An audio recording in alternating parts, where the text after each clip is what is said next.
Bonjour, on est le 5 juillet 2020, 5 juillet dimanche, 5 juillet 2020. Je vous présente ici une petite vidéo qui va concerner donc comment rechercher dans une molécule. Je l'avais déjà fait une fois pour une molécule qui était l'estriol.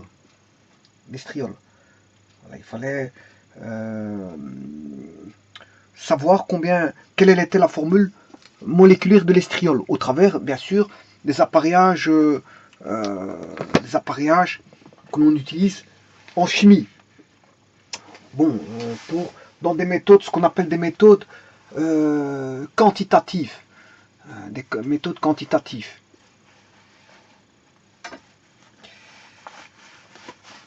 Alors, ces méthodes quantitatives sont des méthodes minérales. Je vais expliquer pourquoi. Minérales. Mais ça permet de trouver tout simplement des molécules de chimie organique contenant bien sûr du CHO. Donc ici, un tel four, ça va s'appliquer par un chauffage. Hein. Comment on va procéder, vous allez le voir tout de suite. Mais en tout cas, on aura le pourcentage. En tout cas, c'est en pourcentage. Donc on ne pourra pas dire le nombre de carbone exactement que l'on a, sauf bien sûr si vous faites la mesure par spectrométrie de la masse molaire du composé. À ce moment-là, on sait trouver exactement combien de carbone, combien d'hydrogène, combien d'oxygène. Pour autant qu'on fasse encore une mesure en parallèle à ça. Une mesure en parallèle à ça.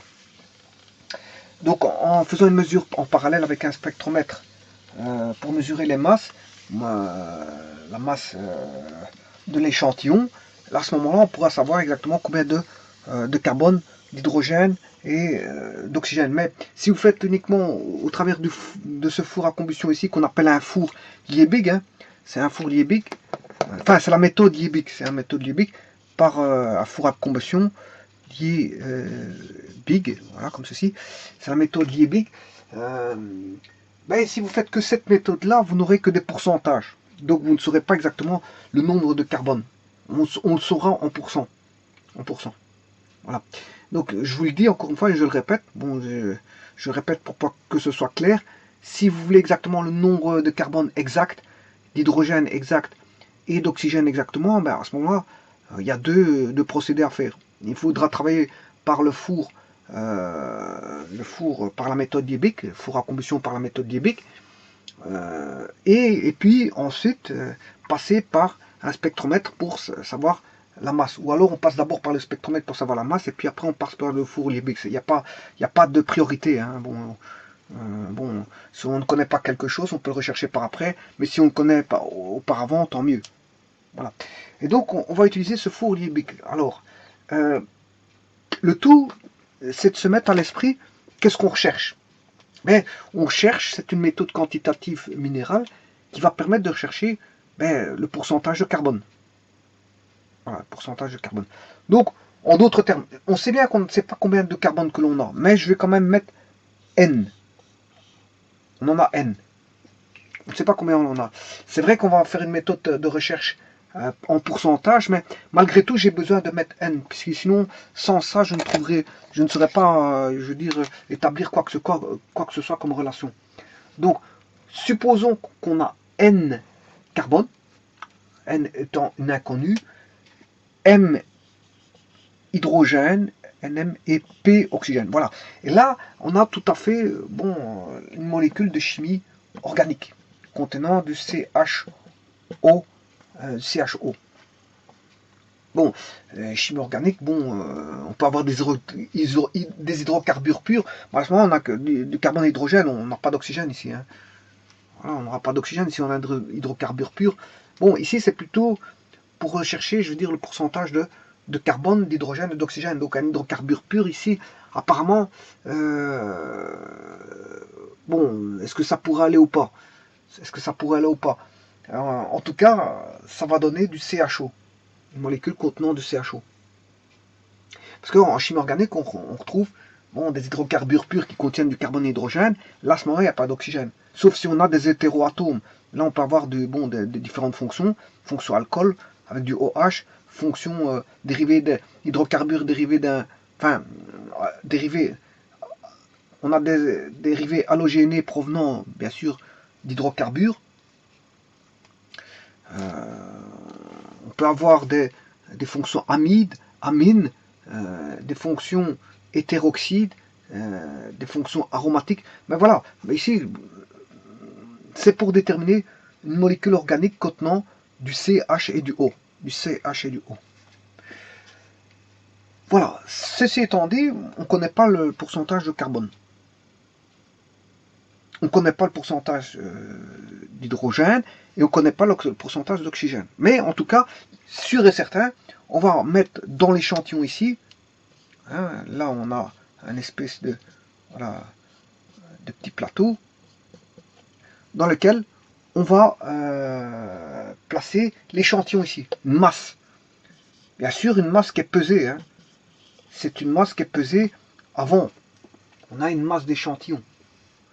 Donc ce qui est connu ici, ce qui est connu, en tout cas on a des inconnus, c'est le pourcentage de carbone, pourcentage d'hydrogène, pourcentage d'oxygène, mais ce qui est connu en tout cas c'est la masse de l'échantillon contenant quoi? Mais contenant du CHO. Ça c'est sûr et certain. Voilà, on va évaluer un échantillon contenant du carbone, de l'hydrogène et de l'oxygène, mais on en connaît sa masse. Alors, comment rechercher justement le pourcentage de carbone et le pourcentage d'hydrogène? Eh bien, pour ça, on va faire intervenir, si vous voulez, pour le carbone, on va le faire réagir avec de l'oxygène. Pourquoi? Bien, vous voyez ici, je vois, on accorde les fonctions CHO, voilà, N qui ont, et avec du N qu'on retrouve en chimie organique. Hein, je n'ai pas encore effacé le tableau. Hein, c'est des éléments de chimie organique qu'on retrouve. Mais on peut retrouver des dérivés halogénés RX, ROH alcool, AR qui est un aromatique avec du OH qui est un phénol. Hein, c'est un groupement à part des alcools. Hein, on en a fait une séparation parce qu'ils ne réagissent pas de la même. Ils ont des réactivités qui sont les leurs, les aromatiques. Voilà. On a les hétéroxydes RO, R'. Voilà, et si je devais mettre, bon, ici j'ai terminé ici, mais il y avait quoi? Les amides et les amines. Voilà. Ceci, c'était une vidéo ancienne, donc je peux effacer, mais tout ce qu'on sait, c'est qu'en chimie organique, on retrouve du CHON, carbone, hydrogène, généralement, ce sont des molécules en squelette avec du carbone, sûr et certain. Bon, on peut y adosser de l'hydrogène, on peut lui adosser de l'oxygène, on peut lui adosser de l'azote, et tout ça forme les molécules de la chimie organique. On retrouve, on retrouve ça dans les glucides, les lipides et les protides. Hein. Les protides d'ailleurs qui sont des acides aminés. Hein. Acides aminés, donc on retrouve des amines. Voilà. Et en plus de ça, on retrouve des acides, COOH, NH2 et COH. On retrouve dans le groupement du NH2 et du COH, notamment parce que c'est un acide aminé. Alors, donc le tout c'est de rechercher le pourcentage de carbone. Alors comment faire pour trouver du carbone? Un pourcentage de carbone. Bon, de tout temps, ben, ce qui nous vient à l'esprit pour chercher le pourcentage de carbone, ben, c'est de le faire réagir avec de l'oxygène. De telle manière, si je le fais réagir avec de l'oxygène, ben, j'obtiendrai du CO2. Voilà. Donc, avec un gaz, bien sûr, ça c'est un gaz. Là, il est solide. Voilà, il peut être liquide. Il peut être liquide. Hein. Il peut être liquide, c'est pas un problème. Donc, en tout cas, on a du carbone dans l'échantillon. C'est un échantillon solide ou liquide, peu importe. De toute façon, il va passer au travers d'une combustion, hein, d'un four à combustion. Voilà, donc en fait, on va le brûler. On va le brûler. Et là, le fait de le brûler, voilà, de le brûler, de le carboniser, si vous voulez, on va le brûler, on va le carboniser, mais on va obtenir du gaz, ici, CO2. On va donc on va lui insuffler du gaz pour établir une combustion du carbone, et le carbone va se brûler. Et il va se brûler pour donner, s'évacuer rien ne se perd, rien ne se gagne, tout se transforme d'après Lavoisier, eh bien ça va donner du CO2. Donc le carbone qui est ici, ben, il est où? Ben, il est dans le CO2. Il n'a pas disparu, il est dans le CO2. En fait, c'est un réarrangement d'atomes. Le carbone s'est associé avec l'oxygène pour faire un gaz qui est du CO2. Voilà. Mais donc le gaz va s'échapper, donc il faudra le récupérer pour mesurer sa quantité de CO2.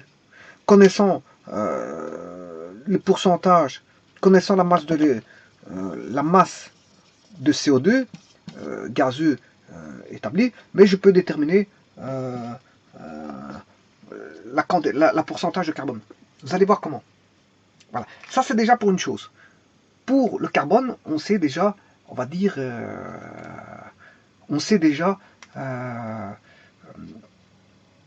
trouver une technique en insufflant de l'oxygène, en mettant dans un four à combustion, en le faisant brûler, carboniser, eh bien, on a une sortie de CO2 qu'on peut mesurer la masse de CO2. Mais pour ça, il faut le récupérer, il ne faut pas que ça s'échappe. Il faut récupérer le CO2, il ne faut pas que ça s'échappe. Voilà. Alors maintenant, ça c'est pour le carbone. On a une technique pour trouver le pourcentage de carbone. On a une technique. Bon, on a les bribes, je veux dire les bribes d'une technique pour mesurer le carbone au travers de la masse de CO2 engendrée par la combustion du carbone, contenu bien sûr dans l'échantillon. Hein. Le carbone, il est dans l'échantillon. Voilà, il est mis dans l'échantillon, le carbone. Il est là dans ce petit plateau-là qu'on a pesé. Et bien sûr, on va, par rapport à la pesée qui est de la masse de l'échantillon, mais on aura une masse de CO2 voilà, qui va sortir grâce bien sûr, à la combustion. Bon, mais là, le four à combustion, il faudra bien sûr l'établir. Hein, il faut établir cette combustion-là. C'est ce qu'on va faire. Alors, ça c'est pour le carbone. Maintenant, on a des bribes de technique pour mesurer le pourcentage de carbone. Donc on a déjà l'apparition d'une réaction chimique qui va nous aider. Maintenant, il faudrait rechercher le pourcentage d'hydrogène. Alors, comment pourrait-on s'aider? Qu'est-ce qui pourrait nous aider? Alors oui, je disais ici que la réaction est équilibrée, il n'y a pas de problème. Elle est équilibrée.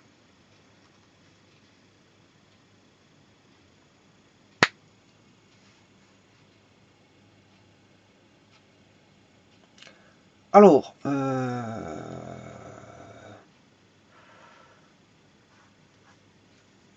maintenant, le composé organique, comme il possède de l'hydrogène aussi, sûr et certain, parce que c'est un composé organique qui contient du carbone, hydrogène et oxygène, voilà, l'hydrogène va réagir avec l'oxygène pour former de l'H2O. Et ça, c'est connu. L'hydrogène, l'hydrogène va... Donc, encore une fois, vous voyez qu'avec le seul oxygène, mais je peux faire réagir le carbone et l'hydrogène en une pièce. J'ai pas besoin de faire deux réactions séparées.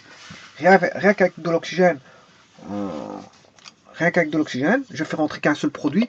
Enfin, ici c'est un seul produit, je fais rentrer une seule substance qui est un seul réactif, bien sûr gazeux, c'est un réactif gazeux qui est de l'oxygène.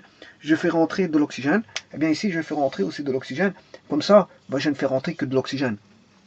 Je ne fais rentrer que de l'oxygène. L'oxygène va réagir directement avec le carbone et va réagir en même temps avec l'hydrogène. Bon, si ce n'est qu'à cela près, l'hydrogène c'est H2, ça vous le savez. Donc on va obtenir de l'eau. Voilà. Donc l'eau, dans la combustion, l'hydrogène va réagir avec de l'oxygène pour former de l'eau. Bon, maintenant il faut équilibrer cette réaction-là. Il y a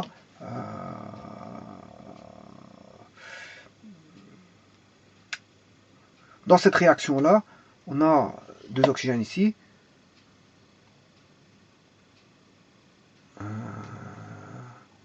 J'ai de l'H2. Je peux mettre un demi ici. Voilà, si je mets un demi, là, à ce moment-là, j'ai un oxygène. Là j'en ai un, et là j'ai deux H2. Donc comme ceci, elle est équilibrée. Elle est équilibrée.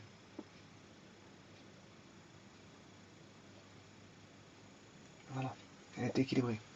Donc, si maintenant je parle de fraction, ben, je multiplie tout par 2. Hein.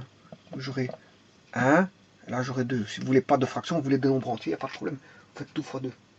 J'ai 2 H2 plus un O2 donne 2 H2. Bon, voilà. Donc on sait bien qu'il faudra faire introduire de l'oxygène. Il faudra introduire de l'oxygène. Et ceci, bien sûr, est contenu dans le composé organique. Hein. Carbone et hydrogène, et je dirais même qu'il y a de l'oxygène. Bon, alors maintenant, vous allez me dire pourquoi il ne faut pas chercher l'oxygène. Mais l'oxygène, il suffit juste de le calculer. Parce qu'une fois que vous connaissez le pourcentage de carbone, une fois que vous connaissez le pourcentage d'hydrogène, vous avez ici, ceci constitue 100%, eh bien vous allez enlever le pourcentage de carbone et d'hydrogène pour trouver le, par rapport à 100, au complément, vous faites le complément à 100, et vous allez trouver donc la masse d'oxygène. Donc la masse d'oxygène, il n'y a rien à faire, puisqu'il suffit juste de calculer. Il ne faut pas faire il n'y a pas d'intervention à faire par rapport à une réaction chimique. Bon, ceci étant dit, comment on va pratiquer par rapport à ce four à combustion? Alors, il me faut de l'oxygène. Vous venez de le voir, il me faut de l'oxygène. Mais l'oxygène, on va l'insuffler par une entrée ici. Ce qu'on appelle l'oxygène. Bien sûr, ici, on va faire une réaction qui nécessite pour un catalyseur pour que la réaction soit, on va dire, plus rapide. Voilà. Et le catalyseur qui va être utilisé, ben, c'est un catalyseur, l'oxyde de cuivre. CuO. Voilà. Alors pour pas que le cuivre intervienne dans la réaction, bon, l'oxygène on s'en fout, il y en a déjà dedans, en entrée comme ceci, donc ça voilà. L'oxygène on s'en fout, qu'il y en ait, on n'est pas en complément, ça ne change rien. Par contre, le cuivre va nous embêter, donc il faut mettre des pièges. Tout va fonctionner avec des pièges ici. Il faut un piège en entrée, en sortie, pour pas que, voilà, on va dire un piège, on va mettre un gaz, quand je dis gaz, c'est pas gaz comme ceci, c'est de la gaz, avec un E, de la gaz, voilà, de la gaz de cuivre, pour piéger le cuivre. C'est de la gaz de cuivre pour piéger le cuivre. Donc on va mettre, en anglais on dit gauze, je crois, CU gauze. Voilà, mais ici on a aussi du CU gauze. On a de la gaz de cuivre ici et là, de telle manière que il n'y a pas d'interaction avec le catalyseur. Le catalyseur ne va pas entrer en jeu au niveau du cuivre. Voilà. Et là, on fait chauffer le four, bien sûr, à haute température, le composé organique qu'on en a pesé ici. Voilà. Et donc, bien sûr, vous aurez compris qu'il y aura la réaction du carbone avec l'oxygène pour former le CO2. On aura un dégagement de CO2 qui va passer. Oui, lui, il stoppe le cuivre, mais il laisse passer le CO2. Le CO2 va passer au travers une tuyauterie. Voilà. Et qu'est-ce qui va passer ici? Ben, tout ce qui est fruit de la réaction avec l'oxygène. C'est-à-dire qu'on aura le CO2 qui va passer.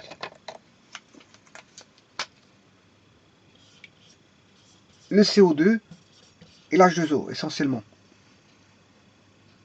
Le CO2 et l'H2O. Bon. Mais le CO2 et l'H2O vont passer ici, hein, tous les deux. Voilà. Alors, c'est là qu'il nous faut séparer, il faut un séparateur pour piéger l'eau, pour récupérer l'eau et la masse d'eau. Et là, on va mettre justement quelque chose qui va piéger l'eau. Alors, comment piéger l'eau? À l'aide, si vous voulez,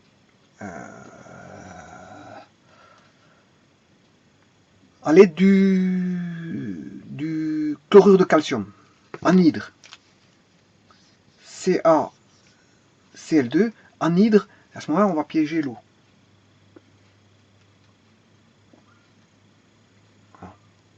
Alors maintenant, vous allez me dire, ouais, mais comment piéger le CO2? Le CO2, on va le piéger ici, à l'aide du KOH, hydroxyde de potassium. C'est une solution de... Et là, on va piéger le CO2. Donc ici, on piège l'eau. L'eau est piégée ici. Et là, on piège le CO2. Grâce à des solutions, hein. Là, grâce à du KOH, on piège le CO2. Grâce à l'hydroxyde de potassium, on va piéger le CO2. Donc on pourra mesurer la masse de l'échantillon de CO2. Et là, on pourra mesurer la masse d'eau. Mais attention qu'ici, on va mettre un second piège. Hein. Là, on va en mettre... Et là, on va toujours mettre le même que celui-ci. Ben, c'est parce que parfois, il y a des... Comment on appelle ça?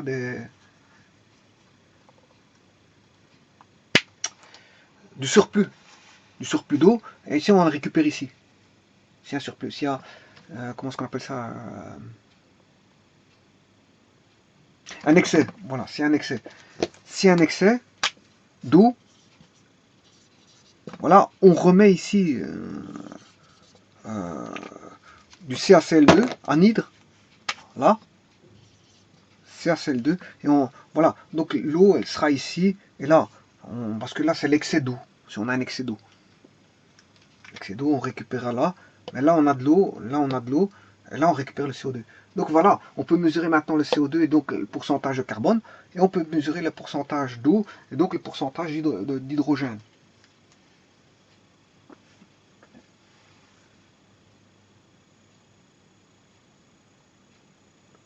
Alors, ça c'est la méthode de Liebig. J'avais utilisé pour calculer la formule moléculaire de l'estriol. Enfin, là, je m'excuse. Pour calculer le pourcentage d'estriol, enfin, pourcentage de carbone, d'hydrogène, d'oxygène dans la molécule d'estriol, je m'excuse, il faut bien s'exprimer pour bien comprendre les choses. Pour calculer le pourcentage de carbone, pourcentage d'hydrogène, pourcentage d'oxygène dans la formule moléculaire qui était pour calculer la formule moléculaire, pour représenter la formule moléculaire qui était en finalité l'estriol, j'avais utilisé un four à combustion qui était plus ou moins, qui n'était pas tout à fait le même. Hein. Bon, au niveau du dessin, il n'était pas tout à fait le même. Si vous allez voir le dessin, j'avais ici, oui, comment est-ce qu'on appelle ça, un piégeur, un piège, je m'excuse, ça se dit pas un piégeur, on dit un piège à eau, j'avais un piège à CO2. Voilà. Bien sûr, là, on a quoi qui passe? Le CO2, l'H2O et l'oxygène. Hein. On a O2 plus CO2 plus H2O qui passe dans la tuyauterie ici. Bon, là, on a le piégeur à eau. On a le piège à eau, je m'excuse. Ou l'absorbeur à H2O. On peut mettre un absorbeur à H2O. Et puis après, là, normalement, on est plus censé avoir de l'eau, logiquement. Donc là, voilà. Ici, j'ai fonctionné avec comment on appelle ça, des pièges. Si on utilise des pièges, mais à ce moment-là, on peut avoir un excès d'eau. Voilà. Mais il existe des absorbeurs comme j'avais dessiné. Auparavant, j'avais dessiné ceci pour chercher la formule de l'estriol. Rappelez-vous, allez voir la vidéo. Je peux même la mettre en lien, c'est pas un problème. Bon, on a l'entrée d'O2. On a l'échantillon à mesurer, bien sûr. Hein. Voilà. Bon. Je vais refaire un petit peu plus ou moins le même tube pour que ça y ressemble. Hein. Voilà, on a le fameux tube, l'injection d'oxygène. En gros, voilà, on a le four à combustion qui va être porté à haute température. Bien sûr, là, on a l'échantillon contenant du CHO qui va réagir avec l'oxygène. Bon, là, je ne détaille pas les affaires. C'est simplement pour vous dire que ici, en sortie, j'aurai de l'O2 plus CO2 plus H2O. Et puis après, on passait par voilà, des espèces des absorbeurs. Hein, c'est des absorbeurs. on avait un premier absorbeur, et là, il absorbait l'eau. On avait un absorbeur d'eau. Voilà. Et puis après, on repartait ici, voilà, vers un second absorbeur, mais à ce moment-là, on n'avait plus d'eau. O2 plus CO2. Voilà. On repassait par un second absorbeur, et là, à ce moment-là, on récupérait, l'absorbeur ici récupérait le CO2, et à ce moment-là, bon, et l'O2 ressortait par là. Voilà. C'est un petit peu la même chose qu'il y a ici, mais bon, c'est un petit peu la même chose. Attention qu'ici c'est le four. Hein. Ça c'est le four. Four à combustion qui va être porté à haute température. Et là, on va récupérer l'H2O, le CO2. Et donc indirectement, on va récupérer l'hydrogène et on va récupérer, enfin le pourcentage d'hydrogène. On pourra calculer le pourcentage d'hydrogène et au travers de la masse d'hydrogène et on va mesurer la masse d'hydrogène. On connaît la masse de l'échantillon. Hein. La masse de l'échantillon, on connaît. La masse d'hydrogène, ben, on sait mesurer la masse d'eau. Hein. La masse d'eau, on sait la mesurer. Et la masse de CO2, on sait la mesurer parce qu'on a récupéré l'eau ici. On connaît la masse d'eau et on connaît la masse de CO2. Les masses sont connues ici. Aussi bien, voilà, parce qu'on a récupéré. Hein. On a fait, c'est en fait, quelque part, on a fait. Qu'est-ce qu'on en fait en gros? Ouais, c'est des pièges, des absorbeurs, tout ce que vous voulez. Mais en fait, on a juste fait une séparation. Hein. On a fait, voilà, on a fait une réaction chimique pour laquelle on va séparer des composants. Et donc, du moment où on sépare les composants et que des atomes se retrouvent aussi bien dans l'échantillon que dans les composants, on va dire, séparés, ça forme un séparateur, mais on sait qu'à rechercher les pourcentages de carbone et d'hydrogène. Et je vous ai dit que l'oxygène, on s'en fout.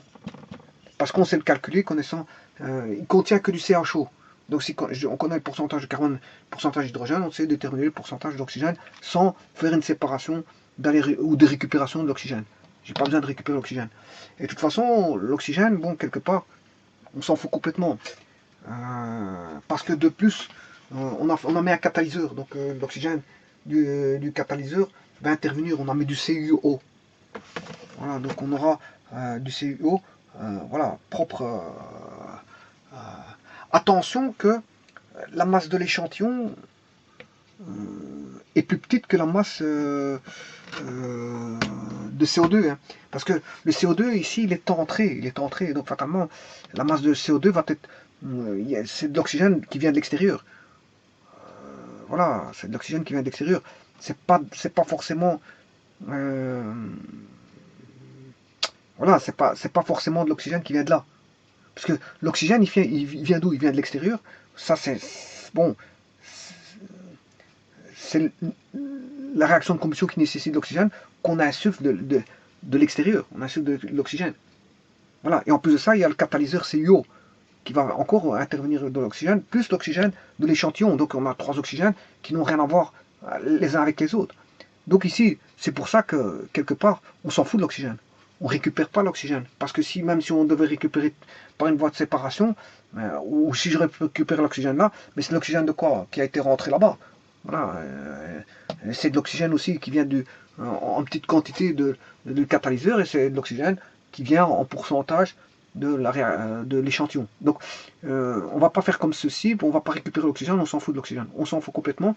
On récupère juste le pourcentage de carbone et d'hydrogène, et là, connaissant que le pourcentage, la masse de l'échantillon, connaissant le pourcentage en carbone et d'hydrogène, on sait trouver le pourcentage d'oxygène. Sans aucun problème. Sans aucun problème. Voilà.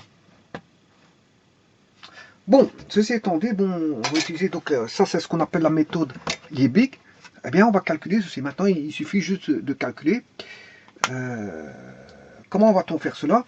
Eh bien, je vais partir sur base de ce que l'on connaît, ce que l'on connaît, ce que l'on ne connaît pas. Qu'est-ce qu'on connaît?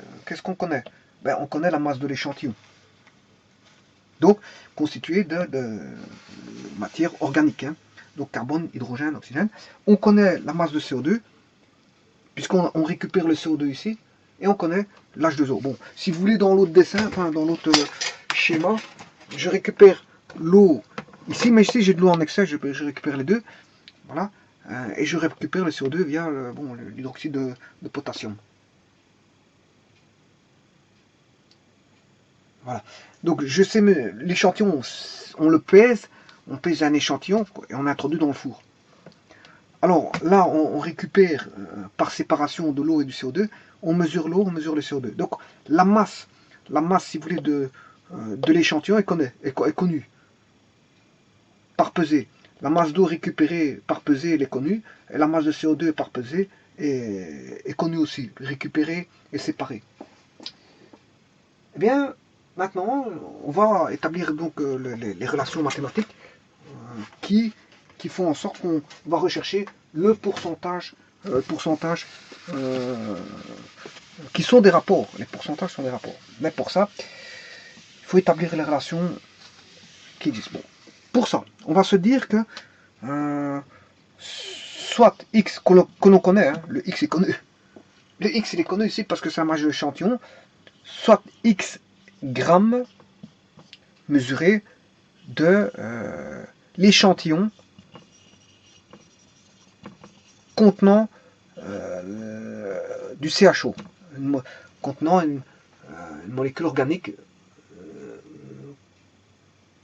qui possède du carbone, de l'hydrogène et de l'oxygène. Bon, on va se dire que soit Y, qui est mesurée, qui est la masse de CO2 récupérée par séparation, ou au travers de l'absorbeur de CO2, l'absorbeur à CO2 plutôt, soit Y grammes de CO2. Voilà. Oh, c'est connu, hein, attention que le X est connu, j'ai mis X. Ouais, d'accord, mais c'est X, ça veut dire que c'est valable pour toute masse. Ce que je fais là est valable quelle que soit la masse mesurée. Quand je mets Y, ben, c'est du connu parce que c'est mesuré. Vous mesurez le plateau, vous allez le mesurer à l'aide d'une balance et vous allez avoir le Y. Voilà, là vous récupérez l'eau, soit Z grammes de H2O. D'H2O. Voilà. Donc, soit Y grammes de dioxyde de carbone ou d'anhydride, ce qu'on appelle l'anhydride carbonique, soit Z grammes d'eau qui est l'H2O. Alors, on va faire nos calculs.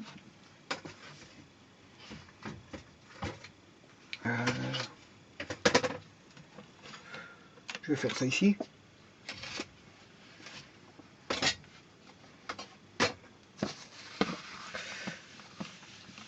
Bon, on va se dire,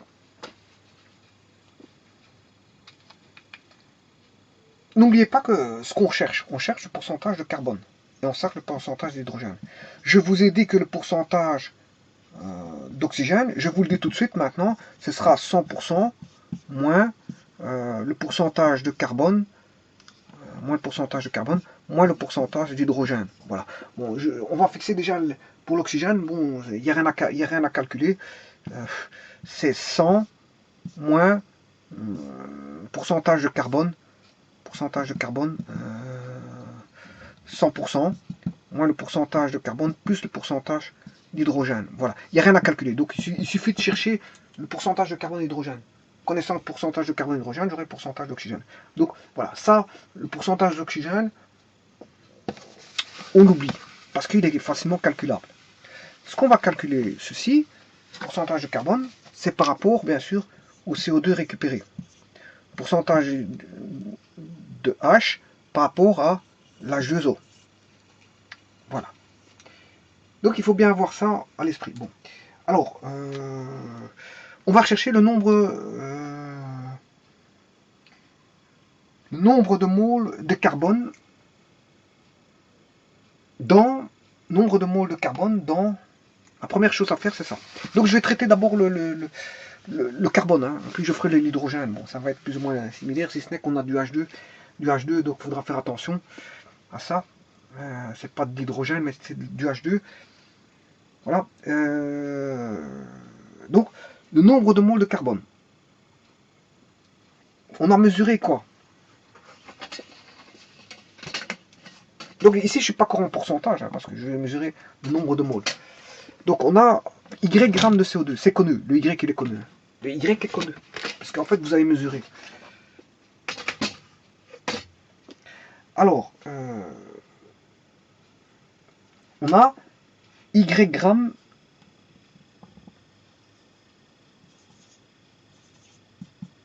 de CO2. Y grammes.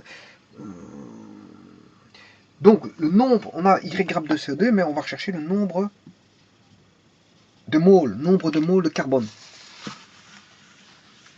Nombre de moles de carbone dans Y grammes de CO2. Voilà. Bien, le nombre de moles, ben, c'est Y grammes divisé par la masse molaire du CO2.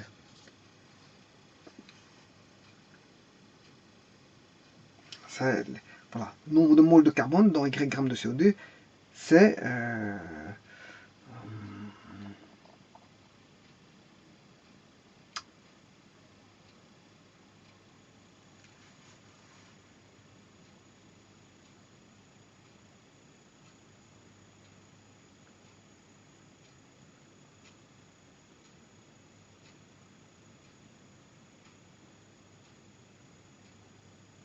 voilà.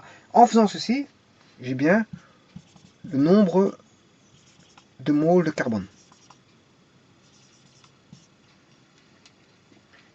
J'ai bien une masse sur une masse. Hein.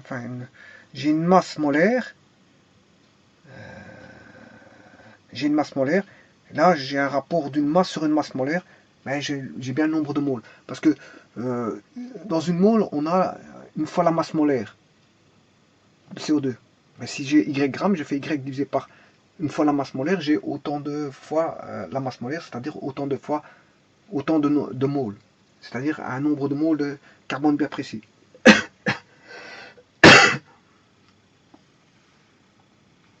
Voilà. Et en faisant ça, ben, le CO2, la masse molaire du CO2, c'est le carbone il fait 18, enfin le carbone il fait 12, je m'excuse, 12, et ici on a 2 oxygènes, ce qui fait 18 fois 2, 36, 36 plus 12, ce qui fait 44. Bon, la masse du CO2 fait 44.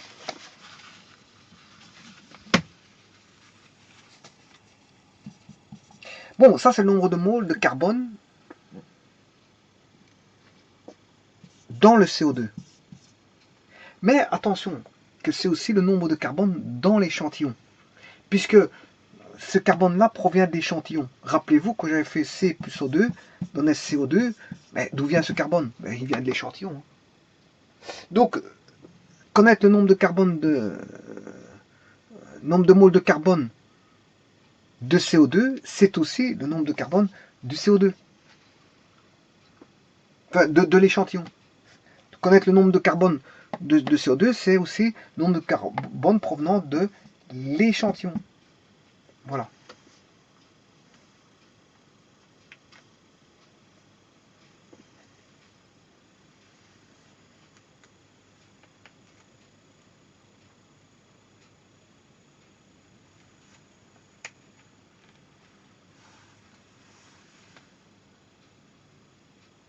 Alors, ce qui veut dire que on sait calculer le poids moléculaire. Le poids de carbone, on sait calculer le poids de carbone de l'échantillon. Je sais calculer le poids de carbone de l'échantillon. Puisque je sais qu'il y a un nombre de moles de carbone dans l'échantillon qui est égal au nombre de moles de carbone de CO2. J'ai le même nombre de moles. Parce que C plus O2 donnait voilà, du CO2. Donc le nombre de moles de carbone donne le nombre de moles de l'échantillon. Voilà. Donc je sais trouver en poids moléculaire déjà pour le carbone combien il fait. En poids de carbone, le poids de carbone ou la masse de carbone, si vous voulez, ça c'est en nombre de moles. Bien, le poids de carbone ou la masse de carbone, c'est égal à Y sur 44, qui est le nombre de moles, fois la masse molaire du carbone. Voilà. Et quand vous faites ceci, ben, vous avez Y sur 44 fois 12. Fois 12. Y sur 44 fois 12. Voilà. Et là, j'ai le poids de carbone, exactement en grammes. Hein. J'ai exactement le nombre de grammes de carbone. Alors, maintenant, on connaît le poids de l'échantillon. Donc, je peux faire un rapport de poids de carbone par rapport au poids de l'échantillon pour savoir le pourcentage de carbone. Voilà. Donc, le poids de l'échantillon, ben, c'était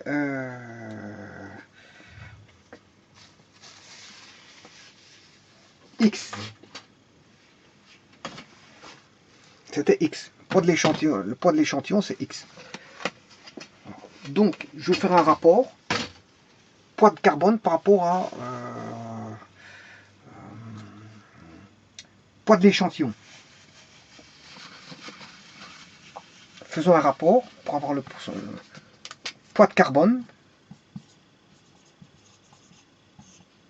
carbone sur poids de l'échantillon.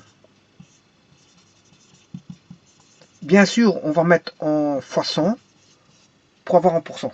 Et là, j'ai le pourcentage de carbone par rapport à... donc j'ai bien un rapport ici, fois 100 pour avoir un pourcentage.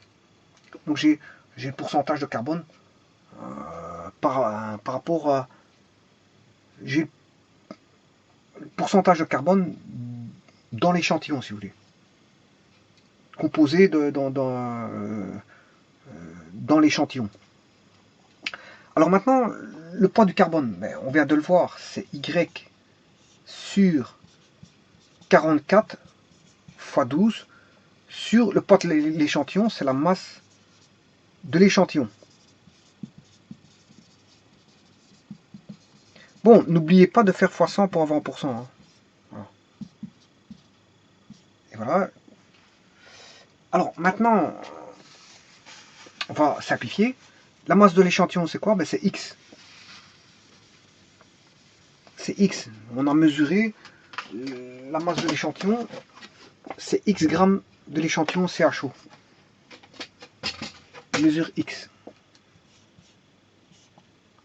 Voilà, c'est X.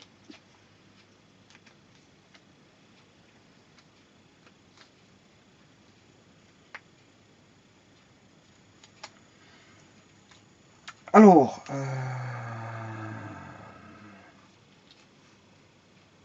rappelez-vous que Y c'est la masse de CO2. Hein. Y c'est la masse de CO2, X c'est la masse de l'échantillon. Alors, on va essayer de simplifier ceci. Donc le 12, je vais le mettre en avant.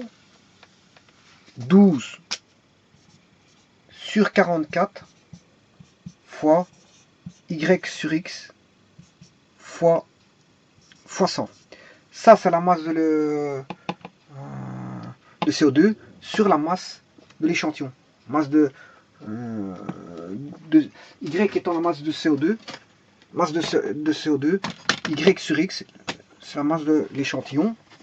Et 12 sur 44, 12 sur 44, c'est les masses molaires. Hein. C'est la masse molaire du CO2, là. Et ça, c'est la masse molaire du carbone. Voilà. Et en faisant ce calcul-là, ben, vous pouvez calculer facilement le... comment on appelle ça, le pourcentage de carbone. Donc, c'est la masse de CO2 recueillie fois 12 fois 100 pour avoir 1%, divisé par 44, divisé par la masse de l'échantillon, vous avez le pourcentage de carbone. Donc, Y étant la masse de CO2. Bon, si ça vous perturbe ceci, je peux remarquer, hein, y sur C, c'est la masse, Y c'est la masse de CO2 recueillie, et ça c'est la masse de l'échantillon. Le tout fois 100, ne pas oublier de faire fois 100 pour avoir 1%. Hein. Voilà.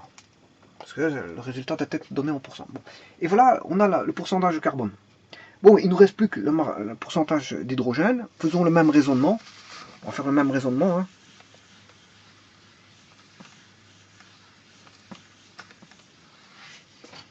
Alors,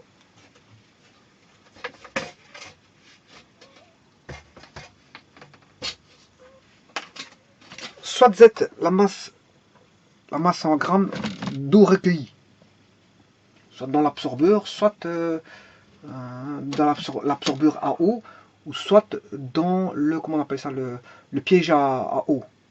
Attention qu'il y avait deux pièges, hein. En chlorure de calcium, il y avait deux pièges, un qui récupérait l'excès, un qui récupérait l'eau normale directement, en provenance directement du four. Alors, ici, on a soit Z grammes d'eau recueillie. Bon, Z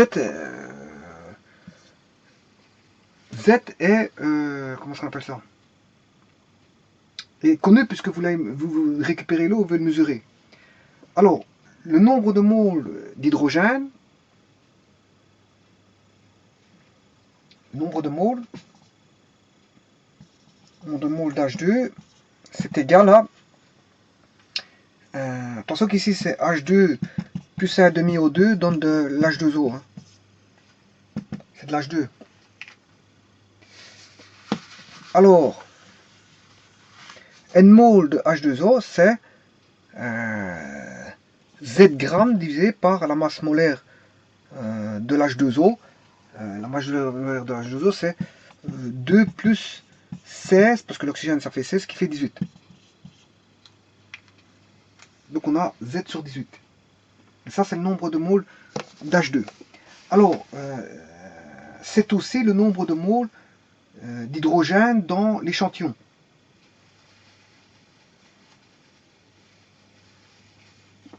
Voilà. Mais attention que, bon, nombre de moles d'H2, je dois faire, pour avoir la masse d'H2, c'est égal à Z sur 18 fois 2, parce que la masse d'H2, c'est, enfin, on a la masse d'H2 d'une mole, c'est 2 grammes. Ça, c'est la masse molaire, si vous voulez, de l'H2. Masse molaire de l'H2, ça, c'est la masse molaire de l'H2O. Voilà. La masse molaire de l'H2O fait 18. Là, il est ici. Et là, la masse molaire de l'H2O, l'H2, ça fait 2. Voilà. Et ça, c'est la masse d'H2 contenue dans l'H2O. La masse d'H2 contenue dans l'H2O.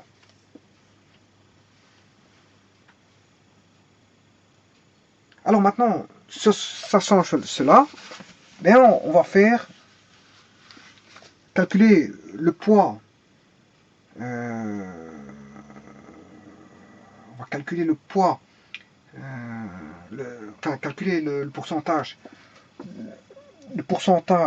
d'hydrogène. C'est égal au poids d'H2 sur le poids de l'échantillon. Hein.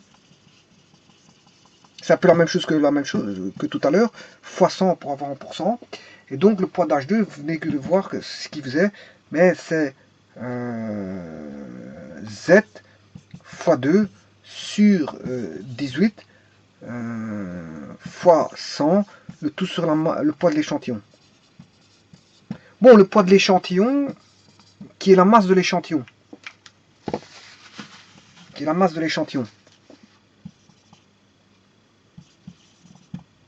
Voilà. Donc le poids de l'échantillon, c'est la masse de l'échantillon. Le poids d'H2, c'est la masse d'H2. Voilà, c'est la masse d'H2. Voilà. Et on a ceci. Ce qui veut dire qu'on a Z fois 2, Z étant la masse d'eau. Donc on aura la masse d'eau, Z étant la masse d'eau, fois 2 fois la masse d'eau sur 18 sur la masse de l'échantillon fois 100 pour avoir 1%. Je vais faire fois 100 pour avoir 1%. C'est égal au pourcentage de l'hydrogène. Voilà, pourcentage d'hydrogène. Bon, vous pouvez calculer, ça fait un neuvième. Hein. De 18e, vous pouvez remplacer un neuvième. Donc, il suffit de récolter la masse d'eau sur la masse de l'échantillon. Donc c'est-à-dire c'est Z sur X. Z sur X. Voilà, 2/18 de Z sur X.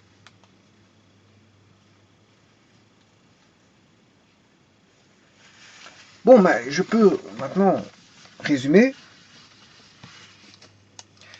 On va voir pourcentage de carbone. On a dit que c'était 12 sur 44. 12 sur 44 fois la masse de CO2 sur la masse de l'échantillon. Bien sûr, fois 100. Ne pas oublier faire fois 100. Le pourcentage d'hydrogène, c'est 2 sur 18 fois la masse d'H2O sur la masse de l'échantillon. Le tout fois 100. Et le pourcentage d'oxygène, c'est 100 moins le pourcentage de 100%, bien sûr, hein, moins le pourcentage de carbone, moins le pourcentage, enfin plus, parce que j'ai mis une parenthèse ici, le pourcentage d'hydrogène. Voilà, et donc si vous connaissez la masse du CO2, la masse de l'échantillon, vous faites 12 sur 44 fois 100, et là vous pouvez simplifier, parce que 12 sur 44, ce qui fait 6 sur 22. 6 sur 22, ce qui fait 3 sur 11. Fois 4, ça fait 44. 3 fois 4, 12. 12 sur 44. Là, vous pouvez mettre un neuvième. Hein. Voilà, un neuvième. Comme ça, vous mettez ça voilà, sous forme de programme. Il faut calculer. Et là, vous simplifiez ici. Bon, 3 onzième. Et là, c'est toujours fois 100. Ne pas oublier de faire 100 pour avoir 1%.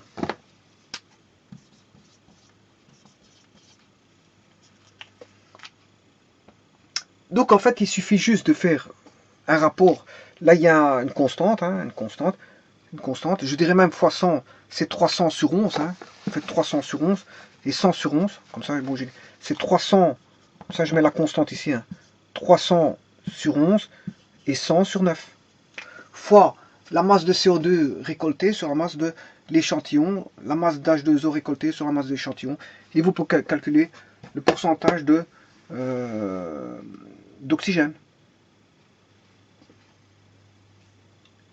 Donc c'est la masse de CO2 recueillie, c'est la masse de l'échantillon que vous avez mesuré au départ, que vous avez mis dans le four, la masse de l'H2O récoltée voilà, au piège ou à l'absorbeur à eau sur la masse de l'échantillon que vous avez, voilà, le tout sur 2/18 qui est un neuvième fois 100, ce qui fait 100 neuvième.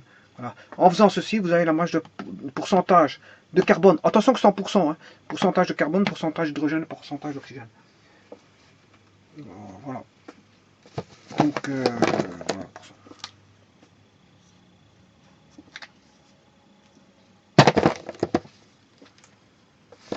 voilà.